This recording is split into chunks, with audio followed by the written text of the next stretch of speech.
नमस्कार, आप सभी का बहुत बहुत स्वागत है। आप देख रहे हैं war update with Amit Kumar Palit. मध्य एशिया में सीज फायर लागू है, लेकिन इस पर संकट है, कभी भी टूट सकता है, क्योंकि एक बार फिर से अमेरिका ने हमला कर दिया ईरान के ऊपर। और ये जो हमला हुआ है, इसमें बताया जा रहा है कि काफी नुकसान झेलना पड़ा है ईरान को। तो ऐसे में क्या ये जो सीज फायर है या फिर जो डील होने की बात हो रही है, इस पर संकट आ गया है? ऐसा हम इसलिए कह रहे हैं क्योंकि पिछले कुछ वक्त से लगातार देखने को मिल रहा है कि हमले हो रहे हैं। जिस तरह से अमेरिका हमले करता है, ईरान भी पलटवार करता है, लेकिन इस बार जो ईरान के ऊपर हमला हुआ है, उसके बाद ईरान क्या करेगा?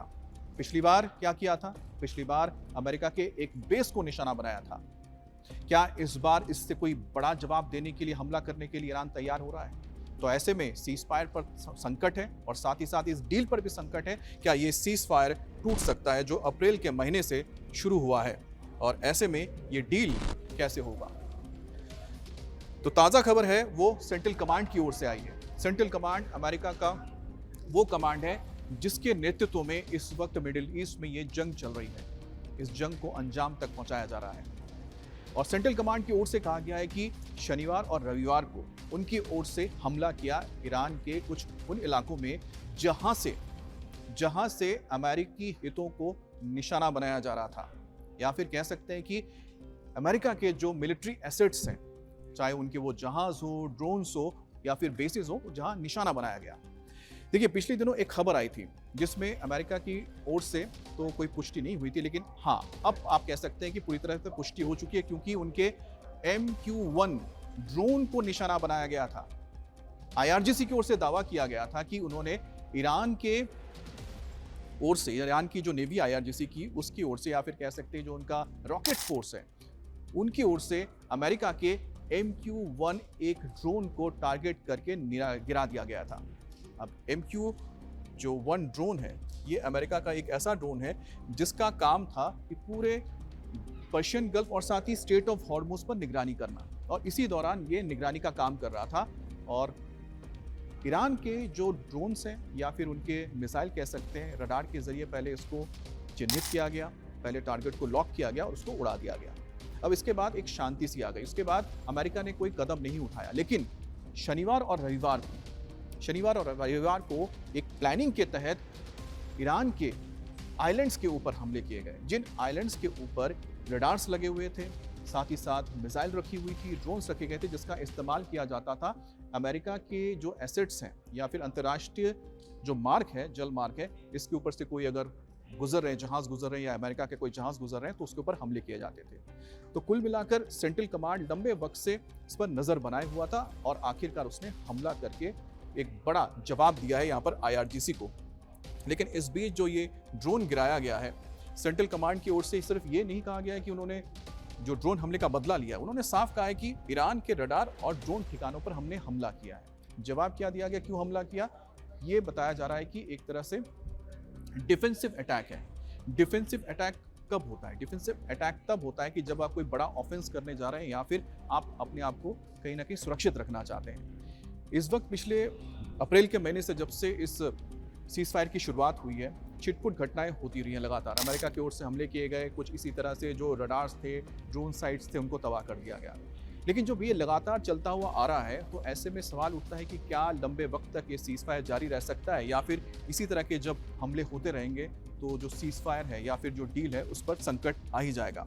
अब हमले कहाँ पर हुए आपको बता देते हैं। गोरुक और केशम द्वीप, ये दो ऐसे द्वीप हैं जो पर्शियन गल्फ और साथ ही स्ट्रेट ऑफ हॉर्मुज के पास मौजूद है, जिसके ऊपर हमला किया गया है।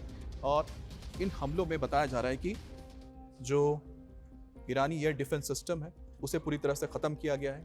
इसके अलावा ड्रोन कंट्रोल स्टेशन भी यहाँ पर था, जिसे तबाह कर दिया गया है, और 2 हमलावर ड्रोन यानी कि अटैक ड्रोन को भी यहाँ पर तबाह किया गया है।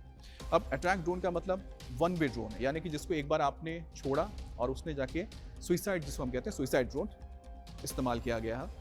जैसे कि शाहिद ड्रोन है, जिसका लगातार आपने देखा है कि मिडिल ईस्ट में जो युद्ध हुआ है उसमें इस्तेमाल किया गया है। तो यहाँ पर शाहिद ड्रोन ही था जिसको तबाह किया गया। 2 ऐसे स्टेशन किए गए थे जिसका इस्तेमाल हो सकता है कि किसी जहाज़ पर हमला करने के लिए किया जाता, या अमेरिका के किसी जहाज़ पर हमला करने के लिए किया जाता, या फिर अमेरिका से जुड़े हुए कोई अगर बड़े टैंकर्स जा रहे हैं उनको निशाना बनाने के लिए किया जा सकता था। तो ऐसे ही 2 ड्रोन्स को तबाह कर दिया गया, ये सेंट्रल कमांड की ओर से कहा गया है। और साथ ही साथ जो ड्रोन कंट्रोल स्टेशन जहां से नज़र रखी जाती है, ड्रोन्स को ऑपरेट किया जाता है, उन्हें भी तबाह कर दिया गया। अब इसमें सबसे महत्वपूर्ण है ये केशम आइलैंड। अब ये केशम आइलैंड क्यों इतना महत्वपूर्ण है?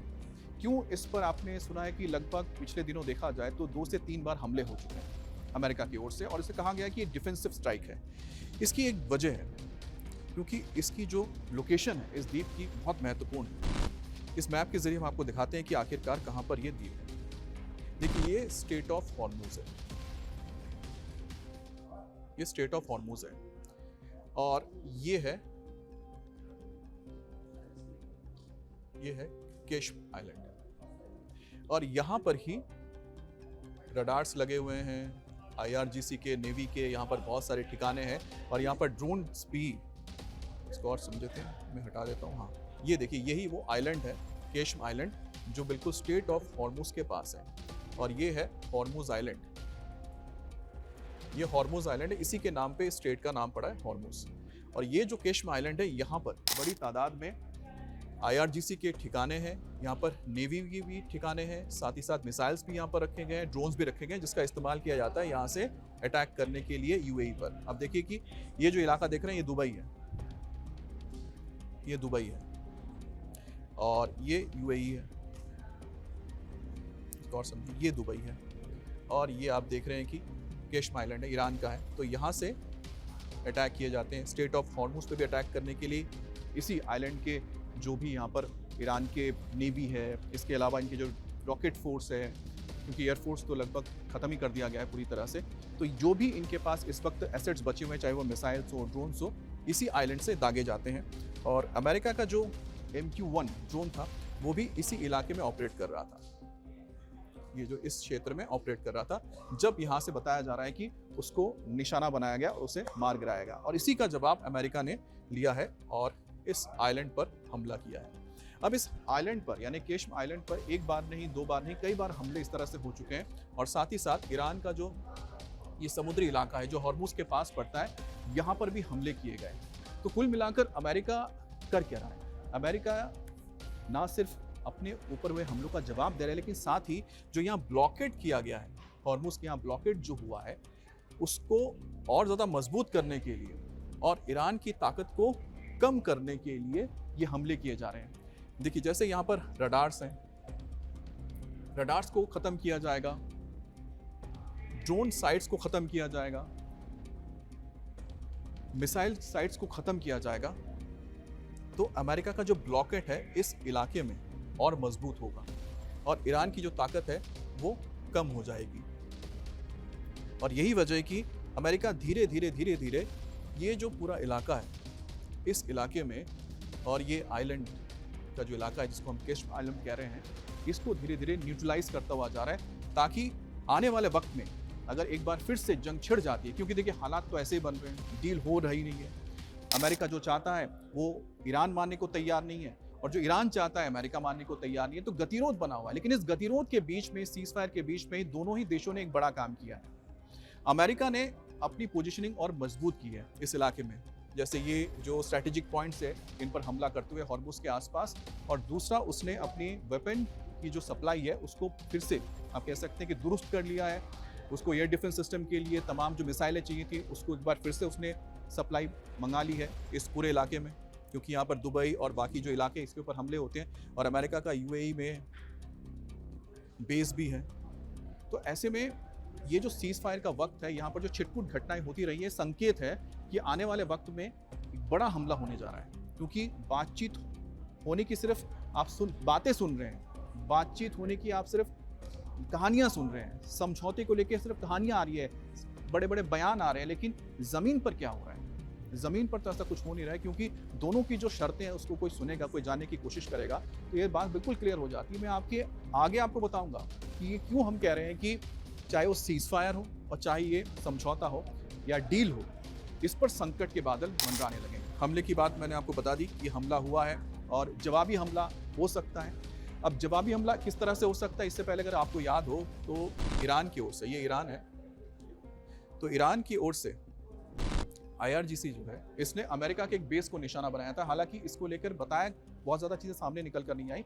कुवैत में जो अमेरिकी बेस है उस पर हमला हुआ था और ईरान की ओर से क्या कहा गया था कि इससे पहले भी कस्म आइलैंड के ऊपर, जो मैंने बताया केश्म आइलैंड के ऊपर और साथ ही साथ बंदर अब्बास के आसपास के इलाके में, मैं आपको बंदर अब्बास भी जरा दिखा दूं। बंदर अब्बास तो यहाँ से काफ़ी दूर है, तो ये केश्म आइलैंड है, केश्म आइलैंड है। तो यहाँ से बंदर अब्बास, ये BA मैंने लिखा है, तो बंदर अब्बास इस तरफ आता है, यानी कि इस तरफ बंदर अब्बास जाता है। तो बंदर अब्बास पे हमले हुए थे और साथ ही केश्म पर हमले हुए थे। इसके जवाब में IRGC ने अमेरिका के एक बेस को निशाना बनाया था और बताया जाता है कि वहां पर जो ड्रोन्स रखे हुए थे, 2 ड्रोन तबाह हो गए थे, काफ़ी नुकसान पहुंचा था। तो क्या इसी तरह का हमला एक बार फिर से कर सकता है ईरान? अब अमेरिका भी इसका बदला लेता है, अमेरिका भी पलटवार करता है। तो जब तक ये वार पलटवार होते रहेंगे तब तक अब मान के चलिए कि ये डील होना तो बहुत ही मुश्किल लगता है। अब ये डील हम क्यों कह रहे हैं कि ये संकट इस पर आ गया है, क्यों इसके ऊपर संकट के बादल मंडरा रहे हैं, सीज फायर क्यों टूट सकता है? पहली चीज मैंने आपको बता दी, ये हमला हुआ है। सेंट्रल कमांड ने साफ कर दिया कि हमने हमले किए हैं, क्योंकि ईरान की ओर से अमेरिका के वेपन्स के ऊपर, उनके हथियारों के ऊपर हमले हुए हैं, ड्रोन के ऊपर हमला किया गया, उनके बेस के ऊपर हमला किया है, उसका जवाबी कार्रवाई हुआ है। अब ईरान भी इस पलटवार करेगा। लेकिन इस बीच डोनाल्ड ट्रंप ने जो बात कही है वो बहुत महत्वपूर्ण है। डोनाल्ड ट्रंप ने 2 टूक कह दिया है कि कोई भी समझौता परमाणु जब तक हथियार नहीं बनाने की बात को मान लेता है ईरान, नहीं हो सकता है। मतलब कोई पॉसिबिलिटी ही नहीं है और अमेरिका को कोई जल्दी नहीं है। डोनाल्ड ट्रंप कह रहे हैं कि मुझे कोई जल्दबाजी नहीं है, जितना वक्त लेना है लो। जाहिर सी बात है, क्योंकि स्टेट ऑफ हॉर्मुज से अमेरिका का कुछ लेना देना है नहीं।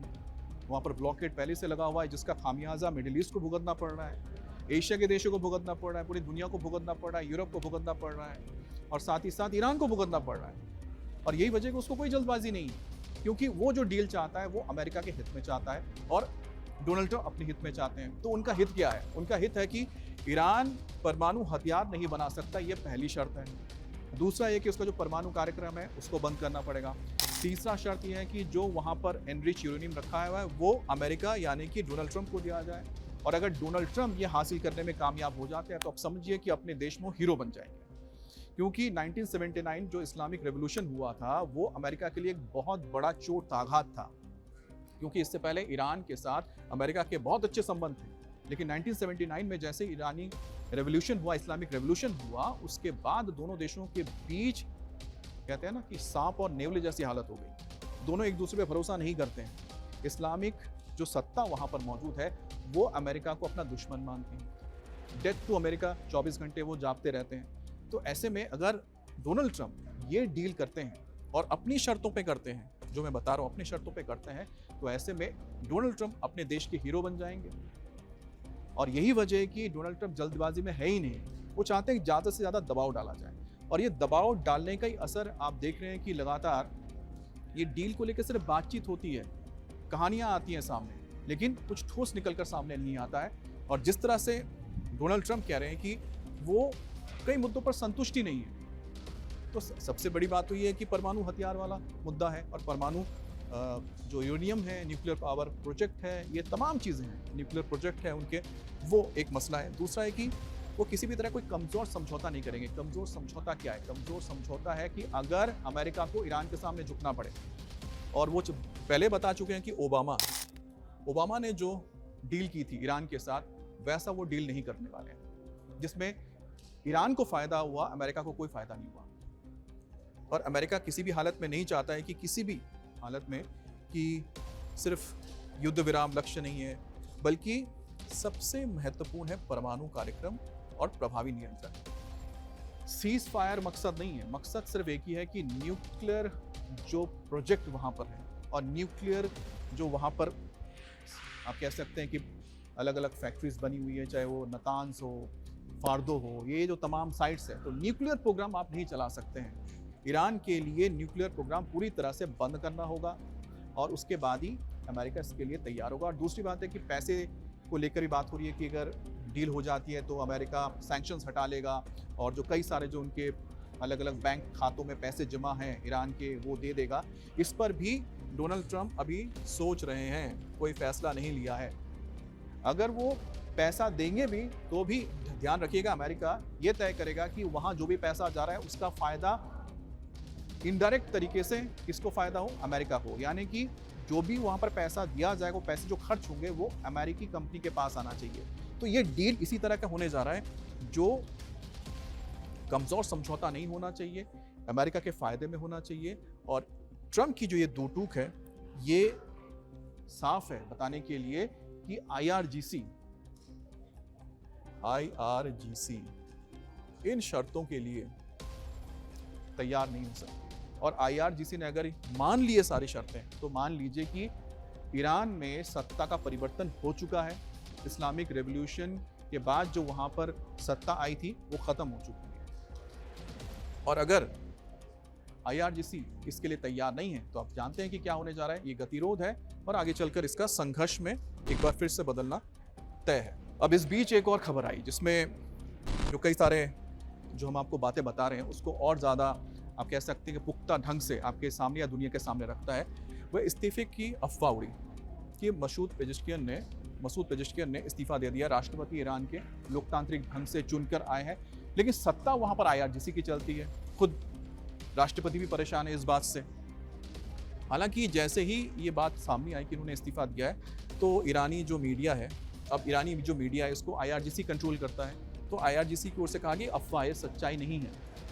क्योंकि अगर ये सच होगा तो फिर दुनिया के सामने बात आ जाएगी कि दोनों ही यानी कि एक तरफ IRGC और दूसरी तरफ है यहाँ पर लोकतांत्रिक सरकार, दोनों के बीच में सामंजस्य नहीं है। यानी कि दोनों के बीच में टकराव है, मतभेद है और सत्ता को लेकर संघर्ष है। देखिए पिछले कुछ दिनों में जिस तरह से एक कदम आगे बढ़ाता ईरान फिर 2 कदम पीछे चले जाता है, उसके पीछे बताया यही जा रहा है कि जहां पर अगर मसूद पेजेश्कियन है या फिर अब्बास अरागाची है, जिन बातों को लेके जिन शर्तों को लेके आगे जाते हैं IRGC उनको खत्म कर देती है, यानी कि ना कर देते हैं। तो उसके बाद क्या होता है, 2 कदम पीछे चले जाते हैं और इस वजह से ही लगातार ये समझौता आगे बढ़ नहीं रहा है। जैसे आप सुनते हैं कि नहीं समझौता होने जा रहा है तो कहाँ से आता है खबर इनके पास से आती है। और IRGC के पास जैसे ही वो पहुंचता है, वो शर्तें पहुंचती है, वो उसको डिनाई कर देते हैं, मना कर देते हैं। तो जाहिर सी बात है कि पूरा मामला ही खत्म हो जाता है।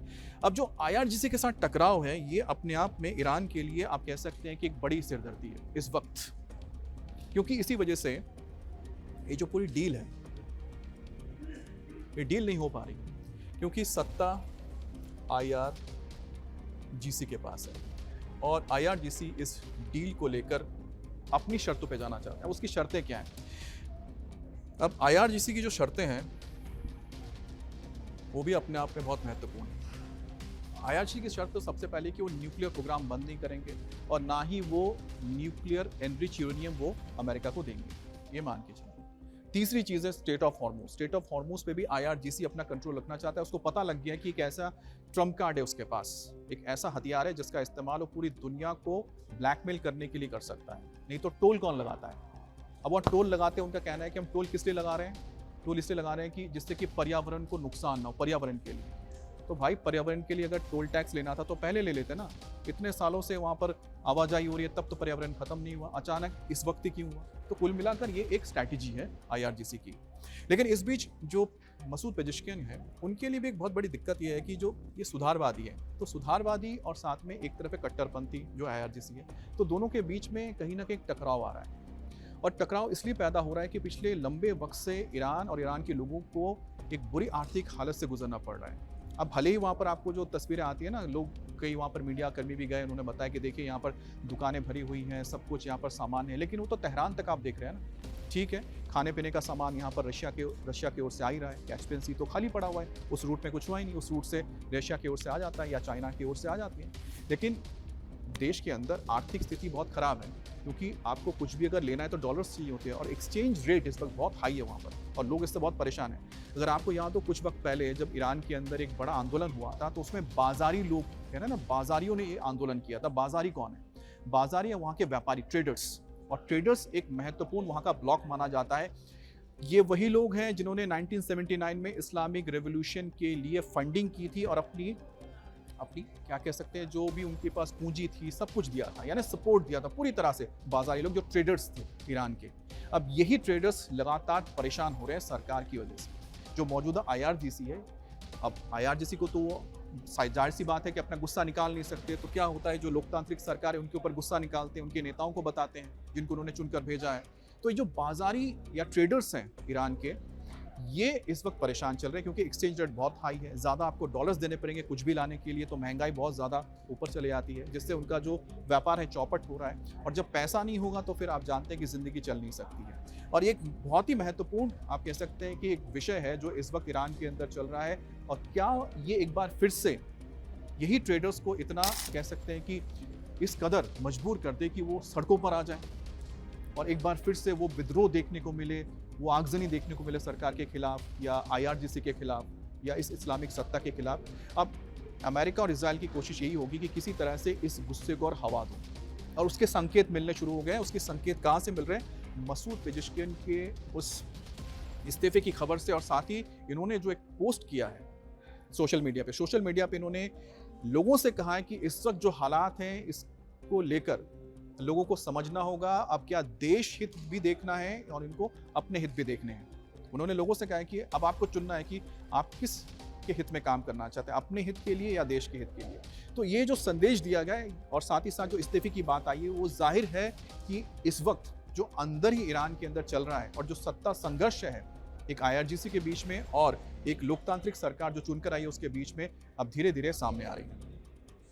युद्ध सुरक्षा विदेश नीति, इस पर राष्ट्रपति का कोई कंट्रोल ही नहीं है। अगर कंट्रोल होता तो मानकर चलिए कि ये डील बहुत पहले हो गई होती और हो सकता है कि युद्ध की नौबत ही नहीं आती। जिस वक्त अमेरिका और इजराइल ने मिलकर हमले किए थे तो इस्लामिक जो पूरे जो कट्टरपंथी नेता हैं, जो उनके सुप्रीम लीडर थे खामनेई, उसको ख़त्म कर दिया गया। उसके साथ जो IRGC के कमांडर थे सबको ख़त्म कर दिया गया, लेकिन मसूद पेजेश्कियान के ऊपर हमला नहीं हुआ। ये घूम रहे थे ईरान की सड़कों पर, इनके ऊपर कोई हमला नहीं हुआ। अगर चाहते तो इनको भी मौत के घाट उतार सकते थे, चाहे इजराइल हो या फिर अमेरिका हो। इनको रखा इसलिए किया गया था क्योंकि ये लिबरल माने जाते हैं, सुधारवादी है, उदारवादी है। अब चाहे युद्ध हो, विदेश नीति हो, कहीं पर भी इनकी कोई राय नहीं ली जाती है। अब एक और मसला है कि जो इंटरनेट बहुत दिनों से बंद चल रहा है, वहाँ पर इंटरनेट पूरी तरह से डाउन करके रखा हुआ है IRGC ने, और इससे लोग गुस्से में हैं, नाराज़ हैं।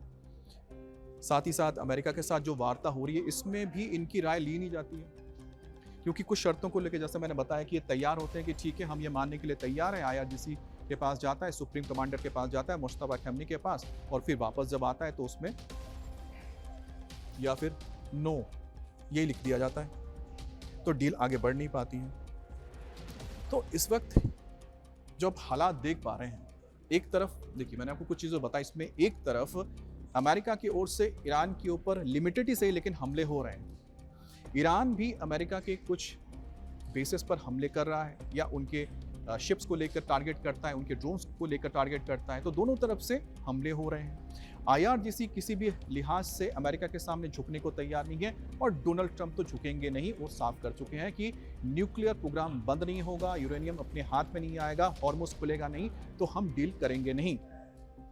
और तीसरी तरफ परेशान कौन हो चुके हैं, फ्रस्ट्रेटेड हो चुके हैं, वो है मसूद पेजेश्कियान, जो इस पूरे डील को आप कह सकते हैं कि जो वहाँ की लोकतांत्रिक सरकार है, चुनी हुई सरकार है, जो कोशिश कर रही है सिविल गवर्नमेंट कि किसी तरह से ये समझौता हो जाए। लेकिन जो गतिरोध इस वक्त बन गया है और जिस तरह से धीरे धीरे ये हमले होने शुरू हो गए हैं, आगे चलकर एक बड़े संघर्ष का रूप लेने जा रही है। अब ये सीज फायर कब तक बरकरार रहेगा और कब टूटने जा रहा है, इसमें आप कह सकते हैं कि बहुत ही थिन लाइन कहते हैं ना, एक बहुत ही थिन लाइन बचा हुआ है। कभी भी हो सकता है, किसी भी वक्त हो सकता है कि ये हमले और बढ़ जाएं और वार पलटवार इतना बढ़ जाए कि डील गड्ढे में जाएगी और ठीक लड़ाई एक बार फिर से शुरू हो जाएगी।